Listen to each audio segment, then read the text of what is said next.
नमस्कार, आप देख रहे हैं बड़ी खबर और मैं हूं नगमा। संसद के सत्र के दौरान कांग्रेस ने एक एक करके सभी मुद्दे उठाने का फैसला लिया है। संसद का सत्र सोमवार से शुरू हो रहा है। सोनिया गांधी के आवास पर बैठक के बाद मल्लिकार्जुन खड़गे ने कहा है कि एमएसपी का मुद्दा, किसानों के लिए एमएसपी, न्यूनतम समर्थन मूल्य का मुद्दा, लखीमपुर खीरी का मुद्दा, महंगाई, पेट्रोल डीजल, जम्मू कश्मीर, ये तमाम मुद्दे उठाए जाएंगे। उन्होंने बताया कि टीएमसी समेत सभी से संपर्क भी करेंगे कि लोगों की शिकायतों को दूर करने के लिए एकजुट होकर लड़ने की जरूरत है।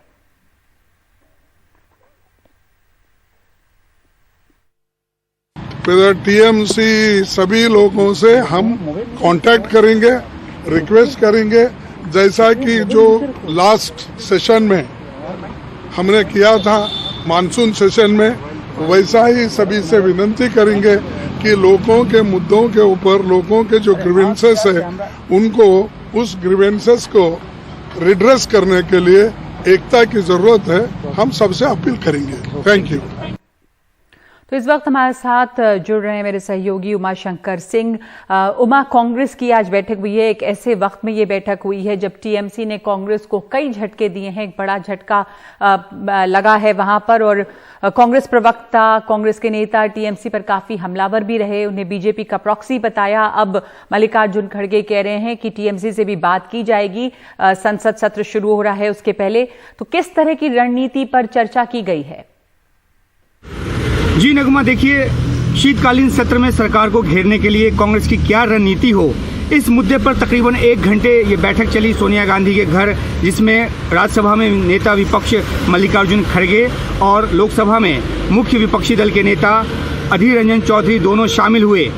1 घंटे की बैठक के बाद बाहर निकलकर मल्लिकार्जुन खड़गे ने जो कहा वो हम सब ने सुना। उन्होंने कहा कि किसानों के मुद्दे को उठाएंगे, एमएसपी का मुद्दा जो है वो उठाएंगे, लखीमपुर खीरी का मुद्दा उठाएंगे।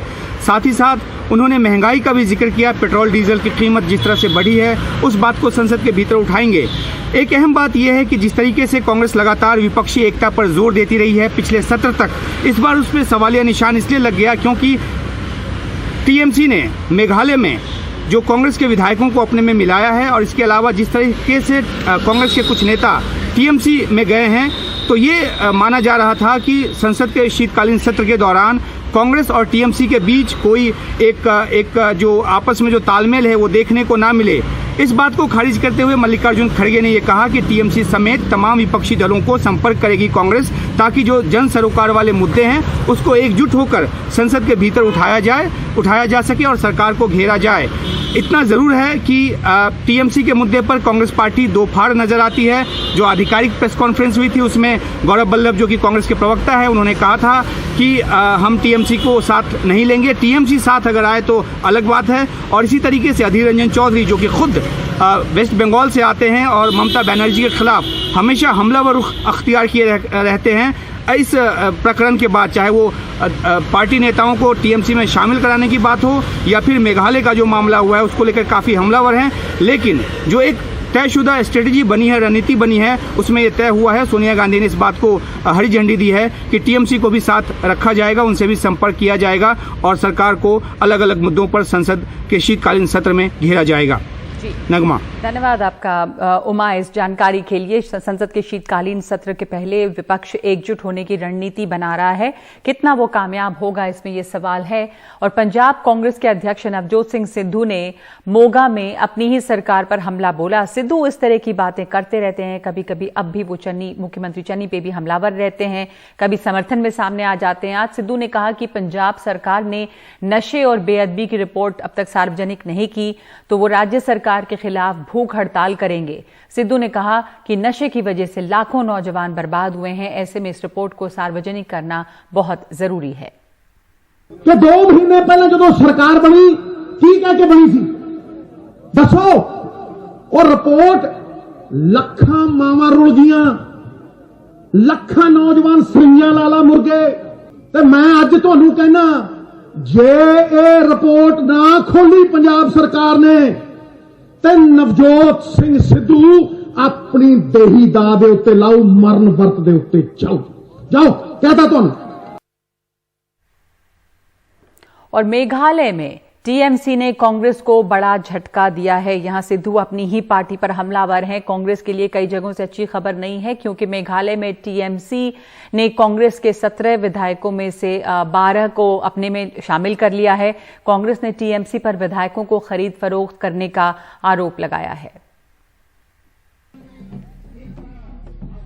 टीएमसी ने एक बार फिर कांग्रेस को करारा झटका दिया है। अब मेघालय में कांग्रेस के 17 विधायकों में से 12 विधायकों ने कांग्रेस छोड़ टीएमसी का दामन थाम लिया है। टीएमसी में शामिल होने वालों में पूर्व मुख्यमंत्री मुकुल संगमा ने इसके लिए कांग्रेस नेतृत्व को ही जिम्मेदार ठहराया है। वो हफ्ता भर पहले दिल्ली में कांग्रेस हाईकमान से मिलकर मेघालय लौटे थे। 2018 में हुए मेघालय विधानसभा चुनाव में कांग्रेस 21 सीटों के साथ सबसे बड़ी पार्टी बनकर उभरी थी, पर सरकार नहीं बना सकी और विपक्ष में बैठना पड़ा।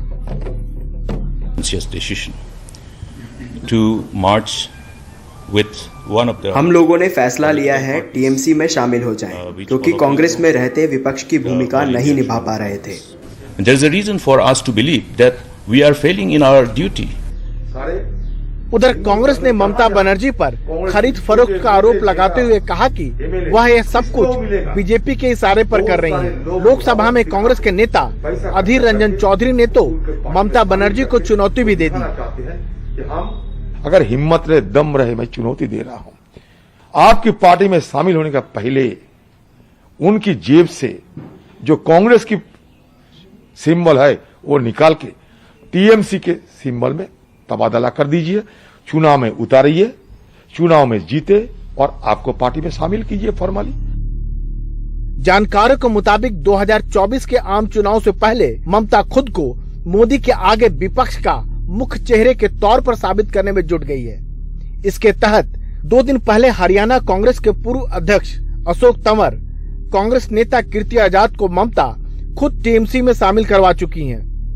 इससे पहले महिला कांग्रेस की अध्यक्ष रह चुकी सुष्मिता देव, गोवा के पूर्व मुख्यमंत्री लुई जिन्हो फिलेरियो, पूर्व राष्ट्रपति प्रणब मुखर्जी के बेटे अभिजीत मुखर्जी, यूपी के पूर्व मुख्यमंत्री कमलापति त्रिपाठी के पोते ललितेश त्रिपाठी कांग्रेस छोड़ तृणमूल में शामिल हो चुके हैं। इन सब के बावजूद ममता इस बात से इनकार कर रही है कि वो कांग्रेस में तोड़फोड़ कर रही हैं। अगर हम तो किसी को नहीं बोला, लेकिन अगर हमारा पार्टी में कोई आते हैं, अगर कोई पार्टी छोड़ के भी आते हैं, ये उसका अपना का बात है। हम कोई पार्टी को जोड़ने तोड़ने का बात नहीं कर रहे। वैसे ये सियासी आना जाना कोई नई बात नहीं है, लेकिन इसके लिए ममता पर नाराजगी से ज्यादा कांग्रेस को आत्ममंथन की जरूरत है। 5 राज्यों में होने वाले विधानसभा चुनाव से पहले यह संकेत कांग्रेस के लिए अच्छा नहीं है। ममता बनर्जी के इन कदमों से साफ जाहिर है कि वो राष्ट्रीय स्तर पर तृणमूल कांग्रेस का विस्तार कर रही हैं।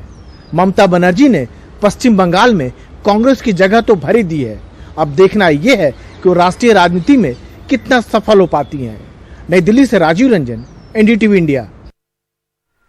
त्रिपुरा में राजनीतिक बवाल के बीच आज नगर निकाय चुनाव के लिए वोटिंग हुई। तृणमूल कांग्रेस ने वोटिंग के दौरान धांधली का आरोप लगाया और कहा कि वो दोबारा चुनाव की मांग करेंगे, लेकिन केंद्रीय गृह मंत्री अमित शाह का कहना है कि उत्तर पूर्व में चुनाव ठीक से हुए, इसलिए वहां राज्यों में सरकार स्थिर है। सुप्रीम कोर्ट त्रिपुरा में सुरक्षाकर्मी भेजने को कह रहा है और तृणमूल चुनावों में धांधलियों का आरोप लगा रही है, लेकिन केंद्रीय गृह मंत्री अमित शाह की माने तो सब कुछ ठीक ठाक है।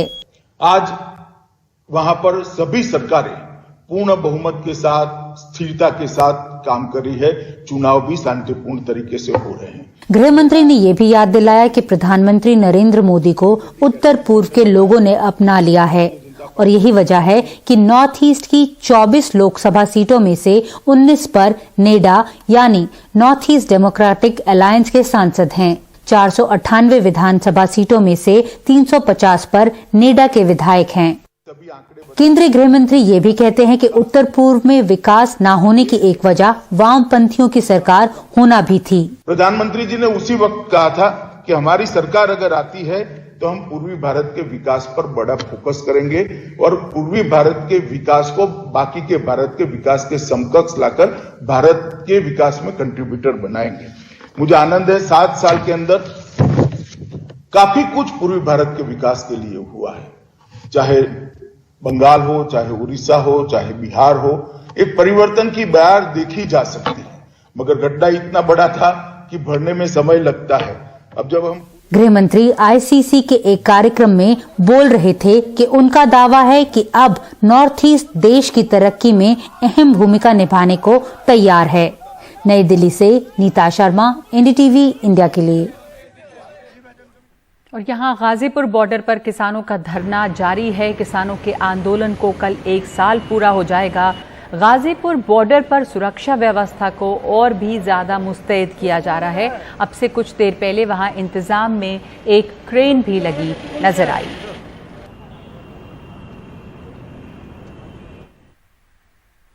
महीनों से लापता चल रहे मुंबई के पूर्व पुलिस आयुक्त परमबीर सिंह जबरन वसूली मामले में पूछताछ का सामना करने के लिए सरकारी गाड़ी से क्राइम ब्रांच आए। सुप्रीम कोर्ट से राहत मिलने के बाद वो अचानक मुंबई पहुंचे। क्राइम ब्रांच के सूत्रों के मुताबिक गोरेगांव थाने में दर्ज कराई गई एफआईआर पर परमबीर से पूछताछ हुई, जिसमें उन्होंने अपने खिलाफ लगे सभी आरोपों को नकारा। सूत्रों का कहना है कि उन्होंने जांच में सहयोग किया, लेकिन जो जवाब दिए वो उनका पक्ष है। सूत्रों के मुताबिक उनको एक नोटिस देकर कहा गया है कि जब भी जरूरत होगी फिर से बुलाया जाएगा।